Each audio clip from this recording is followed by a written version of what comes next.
আমাদের অনন্য স্টোরি সকল প্রকার পার্ট গল্প দেখতে আমাদের চ্যানেলটি সাবস্ক্রাইব করে পাশে থাকা বেল আইকনটিতে ক্লিক করে অল নোটিফিকেশন অন করে দিন। তো শ্রদ্ধেয় ভাতাশ্রী প্রেমে পড়েছে। ওয়াও, এটা তো ব্রেকিং নিউজ পেয়ে গেলাম। বড়সড় একটা দান মারা যাবে ভাইয়ার কাছ থেকে। যাক, ভালোই হয়েছে, ওই সামাইরা পেতনি থেকে তো রেহাই পেল। আর এই মেয়েটাও ভালোই মনে হচ্ছে, ভাইয়াকে কত খুশি দেখাচ্ছে। ভাইয়ার খুশি যেন এভাবেই কায়েম থাকে।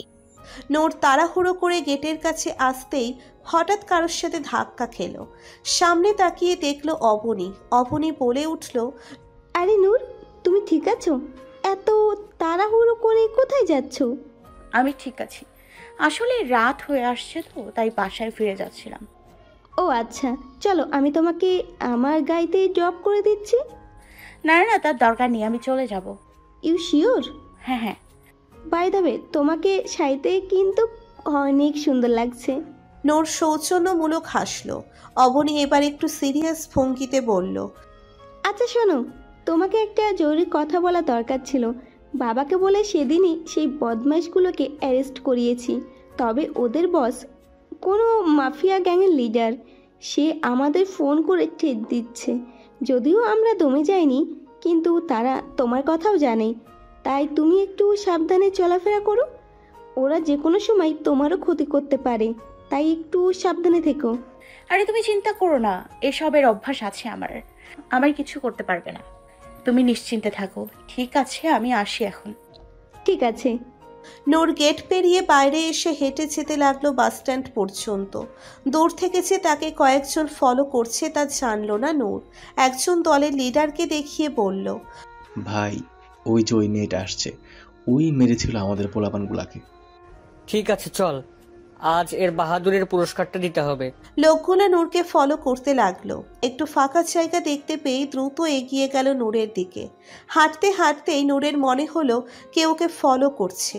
নূর আস্তে করে ব্যাগের ভেতর থেকে স্ক্রুড্রাইভারটা হাতে নিল। সেটা উঁচু করে দ্রুত গতিতে পেছনে ফিরে তাকাতেই হাতে স্ক্রুড্রাইভার ধরে আগন্তুকের উপর তাক করার উদ্দেশ্যে পেছন ঘুরে তাকাতেই আদিত্যের চোখ বড়সড় করে তড়িঘড়ি করে নিচের মুখের মাস্ক খুলে বলে উঠল, আরে আরে, কি করছো?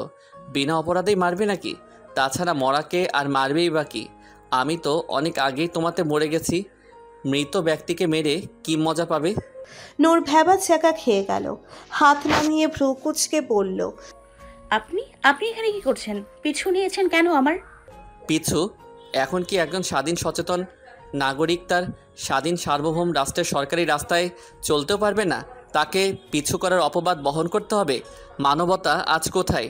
অত্যন্ত আফসোসের সহিত বলল আদিত্য। নূর হালকা বিরক্তির স্বরে বলল, আপনি আবার শুরু করেছেন? শুরু করতে দিলে কই এখনো? অ্যানিওয়ে, তুমি আমার সাথে যেতে রাজি হলে না, সেটা তোমার চয়েস। তবে আমাকে আমার মতো যেতে তো তুমি মানা করতে পারবে না। আর আজ আমার হিমু হতে মন চেয়েছে, রাতের রাস্তায় উদ্দেশ্যহীন পথিক হতে ইচ্ছে হচ্ছে। Fine, do whatever you want. Noor কাঁধের হ্যান্ড ব্যাগটা ঠিক করে নিয়ে আবারও চলতে শুরু করলো। আদিত্য নিচের মুখে আবারও মাস্ক পরে আর মাথায় ক্যাপ পরে সেও নূরের কদমের সাথে তাল মিলিয়ে এগুলো। নূর একটু দ্রুতই পা ফেলছে আদিত্যকে পিছে ফেলতে, তবে আদিত্যের লম্বা লম্বা কদমের সাথে পেরে উঠছে না পেরে অগত্যা স্বাভাবিকভাবেই আবার হাঁটতে লাগলো। রাস্তার সোডিয়াম আলোয় নূরকে দেখতে আরো ভালো লাগছে আদিত্যের।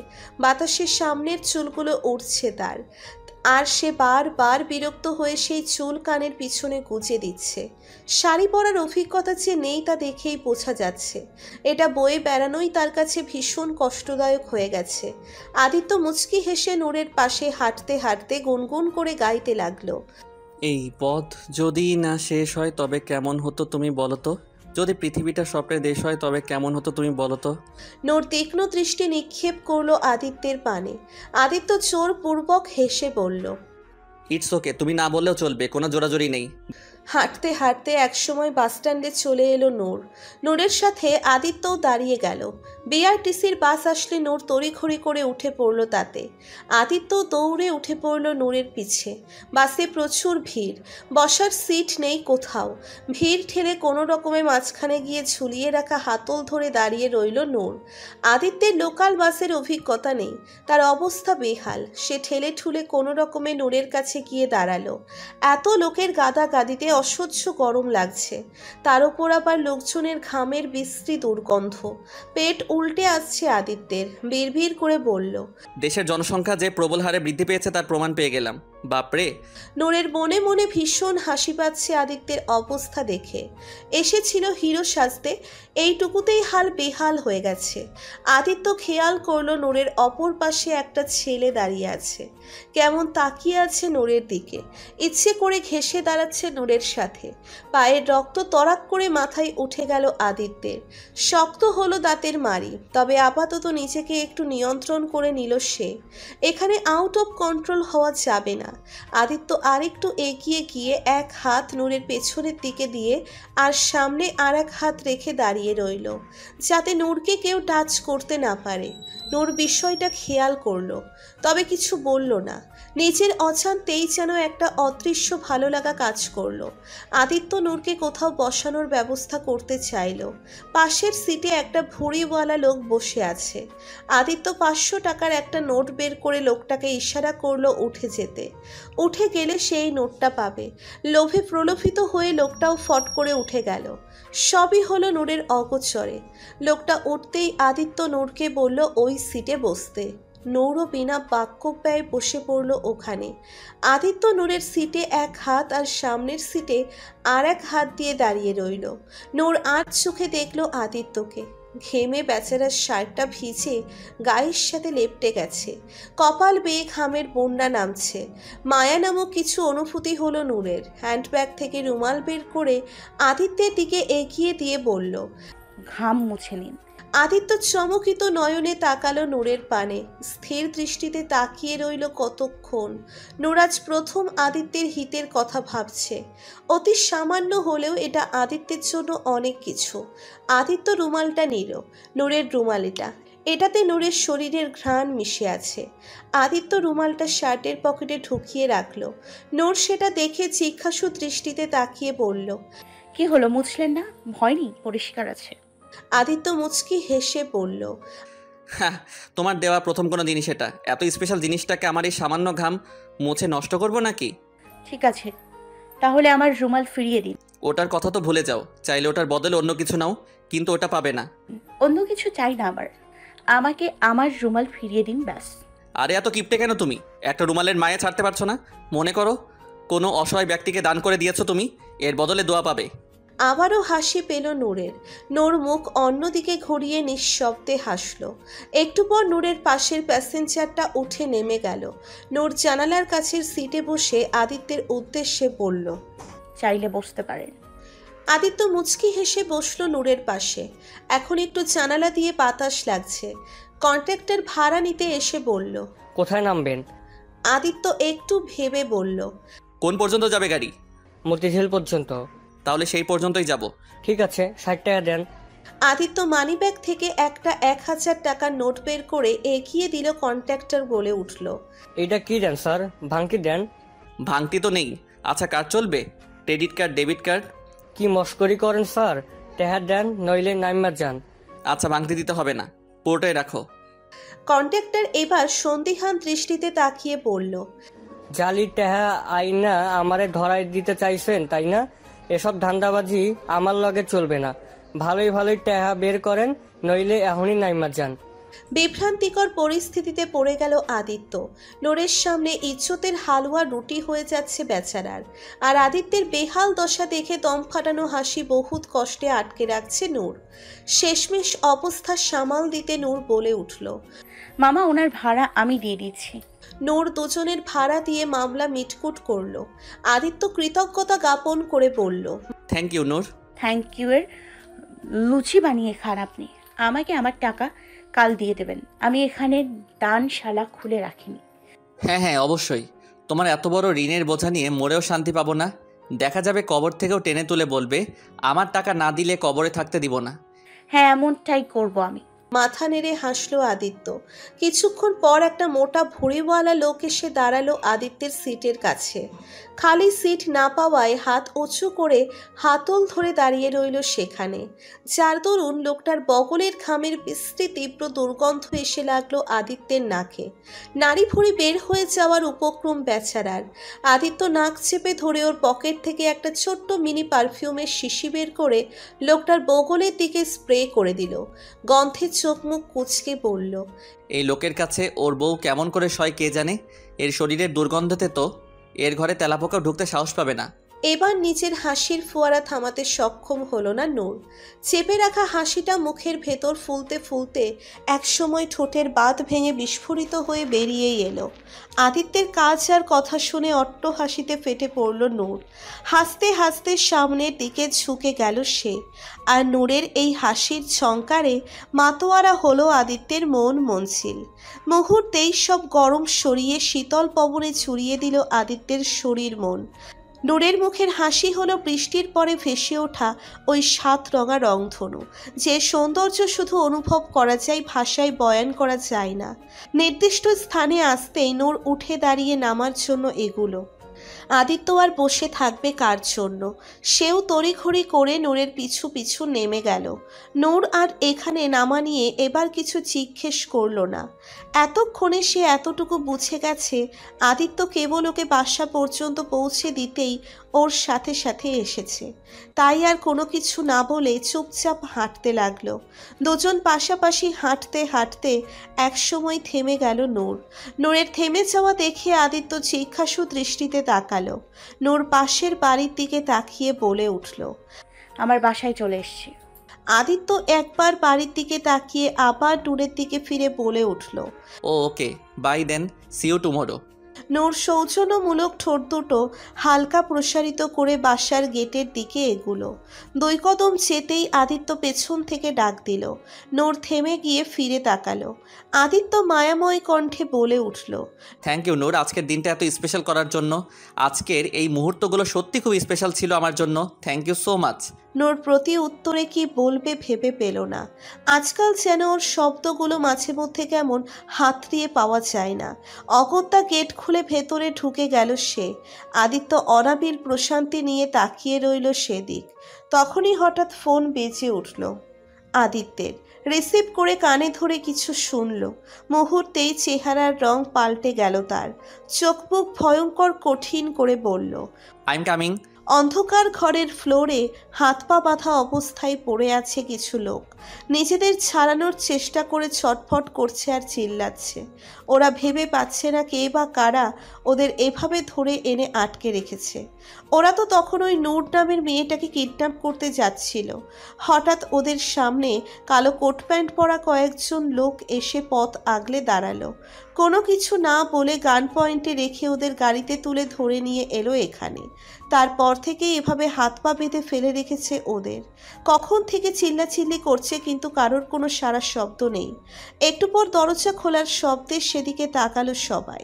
গটগট পায়ের শব্দ করে এগিয়ে আসছে কিছু লোক। এরই মাঝেই কেউ ঘরের লাইট জ্বালিয়ে দিল। চোখের সামনে প্রতীয়মান হলো সেই লোকগুলো। সামনে 5 জন লোক দাঁড়িয়ে আছে। 4 জন হলো সেই কালো কোট প্যান্ট পরিহিত লোকগুলো যারা ওদের ধরে এনেছে। আর এদের মাঝখানে একজন গান হাতে দাঁড়িয়ে আছে। লোকটাকে চিনতে সময় লাগলো না ওদের। এটা যে সুপরিচিত মুখ, সুপারস্টার সাদমান শাহরিয়ার আদিত্য। আদিত্যকে এভাবে এখানে দেখে অবাক আর ভীতিগ্রস্ত চোখে তাকিয়ে রইল সবাই। বাধা লোকগুলোর মাঝে একজন বলে উঠল, আরে আদিত্য, আপনি তাহলে এখানে কি কোনো মুভি শুটিং চলছে? এই জন্য কি আমাদের আনা হয়েছে? আদিত্য বাঁকা হেসে ধীরে ধীরে এগিয়ে এলো ওদের দিকে। ওদের সামনে এসে 1 হাঁটু নিচে গেড়ে আর 1 হাঁটু ভাঁজ করে বসলো। ভাঁজ করা হাঁটুর উপর গান ধরে রাখা হাতটা রেখে লোকগুলোর দিকে তীক্ষ্ণ দৃষ্টিতে তাকিয়ে বলল, হ্যাঁ হ্যাঁ, ইয়েস, শুটিংই হবে, তবে মুভি শুটিং নয়, রিয়েল শুটিং। যার ডিরেক্টর আমি আর চরিত্র হলো তোরা। লোকগুলো ভয় পেয়ে বলল, কি বলছেন এসব? দেখুন, ছেড়ে দিন আমাদের। আপনার ধারণা নেই আমরা কোন গ্যাংয়ের লোক। আমাদের কিছু করলে আপনার বংশ নির্বংশ হয়ে যাবে, কাউকে বাঁচাতে পারবেন না। আদিত্য একবার ঘাড় ঘুরিয়ে ওর লোকগুলোর দিকে তাকালো, তারপর ঘর কাঁপিয়ে একসাথে হেসে উঠল সবাই। হাসি থামিয়ে বলল, তোর সেন্স অফ হিউমার পছন্দ হলো আমার। আফসোস আমার ফিল্মে কাজ করার চান্স হারিয়ে ফেললি। ওদের মাঝে একজন ভয়ে ঢোক গিলে বলল, আপনি তো নায়ক মানুষ, কত ভালো লোক, তাহলে এসব কি? এটা কোন রূপ আপনার? Good question. তো এটা আমার সেই রূপ যেটা দেখতে কেউই ইচ্ছে পোষণ করবে না। পর্দায় যেটা দেখায় সেটা আমার হিরো রূপ, আর এটা হলো আমার ভিলেন রূপ। আমার এই রূপ শুধু তারাই দেখতে পায় যারা আমার অপছন্দের তালিকায় চলে আসে, আর যারা আমার অপছন্দের তালিকায় চলে আসে তারা NID তালিকা থেকেও বাতিল হয়ে যায়। কারণ যারা আমার এই রূপ দেখতে পায় তারা আর দুনিয়ার কোনো কিছু দেখার যোগ্য থাকে না।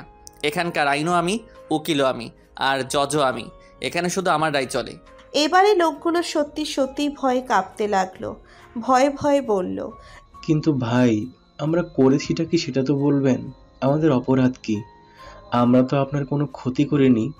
আরে আমরা তো উল্টো অনেক বড় ফ্যান। তাহলে আমাদের কেন ধরে এনেছেন? এবারে আদিত্যের চোখ মুখ আরো কঠিন হলো। দাবানল চলে উঠল তার দুই চোখে। সিংহের মতো থাবা মেরে প্রশ্ন করা লোকটার বুকের কাছের শার্ট চেপে ধরে ক্রুদ্ধ কণ্ঠে বলল, কি করেছিস? তোরা সেই দুঃসাহস দেখানোর চেষ্টা করেছিস যেটা করার কথা কেউ ভাবলেও তার জীবন রেখা মিটিয়ে দেব আমি। তোরা আজ যে মেয়েটাকে তুলে নিতে গিয়েছিলি, জানি সে কে? সে হলো নূর, আমার নূর, এই আদিত্যের লাইফ লাইন। আর তোরা ওর ক্ষতি করতে চেয়েছিলি। লোকগুলো ভয়ে কাঁপতে কাঁপতে বলল, সরি ভাই, ভুল হয়ে গেছে আমাদের। আসলে ওই মায়া আমাদের গ্রুপের কিছু ছেলেকে মেরেছিল, আবার পুলিশেও ধরিয়ে দিয়েছে। তাই একটু সাহায্য করতে চেয়েছিলাম, তবে ভুল হয়ে গেছে আমাদের। আর কখনো এমন কাজ করব না, প্লিজ ছেড়ে দেন আমাদের। মেরেছিল, বেশ করেছিল। তোরা কি ভেবেছিস আমি কিছু জানি না? নূরের হাতের আঘাত দেখে আমার সেদিনই সন্দেহ হয়েছিল। আমি লোক লাগিয়ে খবর নিয়ে সব জানতে পেরেছি। তোদের ওই গুণধর ছেলেগুলো যে অন্যায় করতে গিয়েছিল, তাতে তো ওদের আরও ভয়াবহ শাস্তি হওয়া উচিত। শুকুর কর আমার হাতে পড়ার আগে পুলিশ ধরে নিয়ে গেছে ওদের। না হলে ওদের এমন হাল করতাম যে দুনিয়াতে আসার জন্য আফসোস করতো ওরা। আর ওই বাস্টারদের জন্য তোরা উল্টো আমার নূরকে আঘাত করতে চাইছিলি। ওকে ধরে নিয়ে যেতে পারলে যে কি করতিস তা আমার ভালো করে জানা আছে, কিন্তু আমি বেঁচে থাকতে সেটা কিভাবে হতে দিতাম? আমি সেদিন থেকেই লোক লাগিয়ে দিয়েছিলাম নূরের ওপর সর্বদা নজর রাখার জন্য।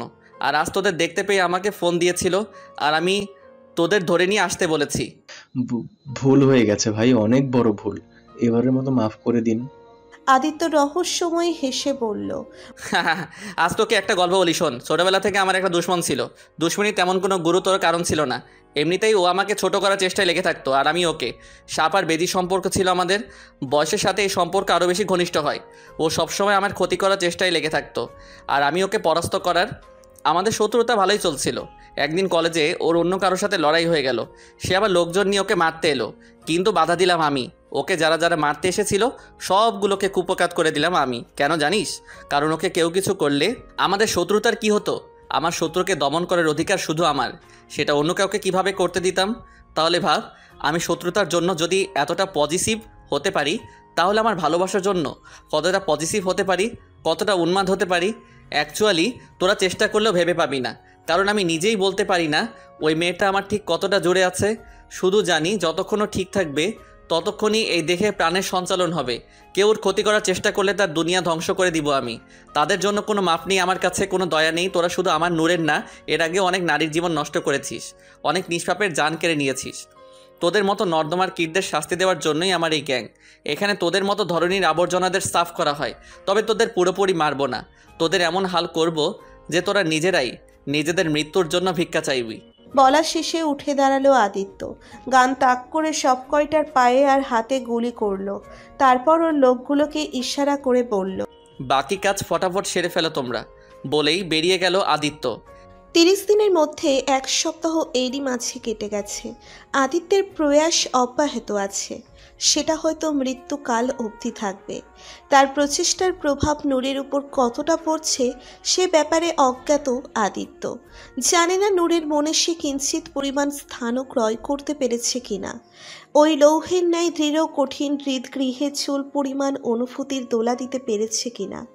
ওই স্বচ্ছ চোখের কোণে নিজের প্রতিচ্ছবি আঁকতে পেরেছে কিনা। জানা নেই তার ব্যস্ত জীবনের কর্মব্যস্ততার মাঝে হঠাৎ করেই আদিত্যের খেয়াল এসে সামান্য হলেও বাধা দেয় কিনা, সেই খেয়াল তার গোলাপি ঠোঁটের হাসির কারণ হতে পেরেছে কিনা জানা নেই আদিত্যের। তবে একটা উপরিভাগের পরিবর্তন লক্ষ্য করেছে সে। আজকাল নূরের কথার মাঝে আগের তুলনায় একটু নমনীয়তা দেখা যায়। প্রথমের মতো অতটা তাতান কণ্ঠে তার কথা বলে না। আদিত্যের আশার প্রদীপ প্রজ্বলিত করার জন্য এতটুকুই বা কম কিসের? এখন না হয় শুধু প্রতীক্ষার অনলে হৃদয় করছো দীপ্ত, অনুরাগের ভারী বর্ষণে একদিন তুমি এই হৃদ জমিন করবে সিক্ত। নূরের দেওয়া রুমালটা মুখের উপর চাদরের মতো মেলে দিয়ে নিচের খেয়ালে ডুবে আছে আদিত্য। আজ ছুটির দিন হওয়ায় নূরের সাথে সাক্ষাৎ হয়নি তার, তাই তো তার বড্ড পীড়া হচ্ছে। এই প্রথম যেন ছুটির দিন থাকায় তার খেদ হচ্ছে। এই ছুটির দিন নামক বেহুদা জিনিসকে তৈরি করলো তার উপর যত রাগ হচ্ছে। ভাবনার মাঝে মায়ের কণ্ঠ শুনতে পেল আদিত্য। কি রে আদি, এত বেলা অবধি শুয়ে আছিস কেন? শরীর খারাপ হয়নি তো? রুমে ঢুকতে ঢুকতে বিছানায় শুয়ে থাকা ছেলের উদ্দেশ্যে বলল রেহনুমা। মায়ের গলা পেয়ে আদিত্য তড়িঘড়ি করে রুমালটা মুখের উপর থেকে সরিয়ে দ্রুত বালিশের নিচে লুকিয়ে ফেলল। হকচকিয়ে উঠে বসে বলল, না না মা, আমি ঠিক আছি, ওই এমনি একটু শুয়েছিলাম। রেহেনুমা ছেলের পাশে বসে মাথায় হাত বুলিয়ে স্নেহময় কণ্ঠে বলল, ভোরবেলা উঠে জগিং করা ছেলেটা আজ হঠাৎ আলসে হয়ে গেল কিভাবে? হ্যাঁ, ঘটনা কি বলতো? আদিত্য মায়ের কোলে মাথা রেখে আদুরে গলায় বলল, ঘটনা কিছুই না মা, তোমার ছেলের আজ একটু মায়ের আদর পেতে ইচ্ছে হয়েছে তাই। রেহেনুমা মায়াময় হাসল। আদিত্যের মাথায় স্নেহের হাত বুলিয়ে দিতে দিতে বলল, আচ্ছা তাই? তা আমি কি আমার ছেলেকে আদর করি না? আরে তুই তো আমার সত্যিকারের রাজপুত্র। মা হওয়ার সুখ প্রথম তোকে দিয়েই তো পেয়েছি। মায়ের আদর আহ্লাদ তো সবচেয়ে বেশি তুই পেয়েছিস। আরো পেতে চাই, এই দিক দিয়ে আমি খুব হিংসুটে, কারোর সাথে কম্প্রোমাইজ করতে পারবো না। রেহেনুমা মাথা নেড়ে হেসে বলল, পাগল। আচ্ছা শোন, ছুটির দিন বসে না থেকে বাইরে গিয়ে একটু ঘুরে ফিরে আয়। এক কাজ কর, সামাইরাকে নিয়ে কোথাও ঘুরে আয়। দুধের ভেতর এক ফোঁটা লেবুর রস পড়ে যেমন দুধ ফেটে যায়, তেমনি রেহেনুমার কথা শুনে আদিত্যের ফুরফুরে মেজাজটা তিক্ত হয়ে গেল। আদিত্য উঠে বসে মায়ের উদ্দেশ্যে বলল, মা তুমি ভালো করে জানো তোমার কোনো কথা আমি ফেলি না, তবে এবার তুমি যেটা চাচ্ছ সেটা সম্ভব না। আমি জানি তুমি সামাইরাকে নিয়ে কি ভাবছো, কিন্তু আমি তা করতে পারবো না মা, এটা আমার সারা জীবনের ব্যাপার। তাই হুট করে যাকে খুশি তাকে বিয়ে করা যায় না।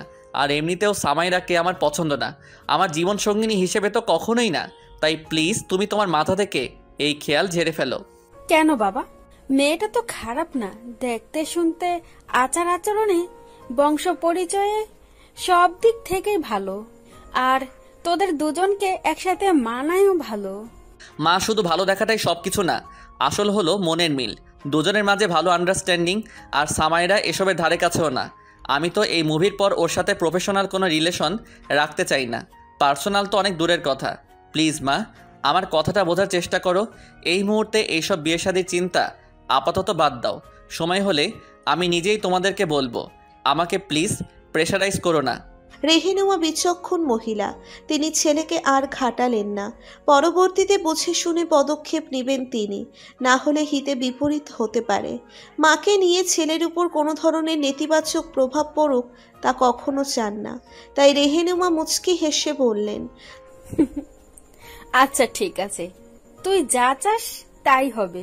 আদিত্য খুশি হয়ে মাকে জড়িয়ে ধরে বলল,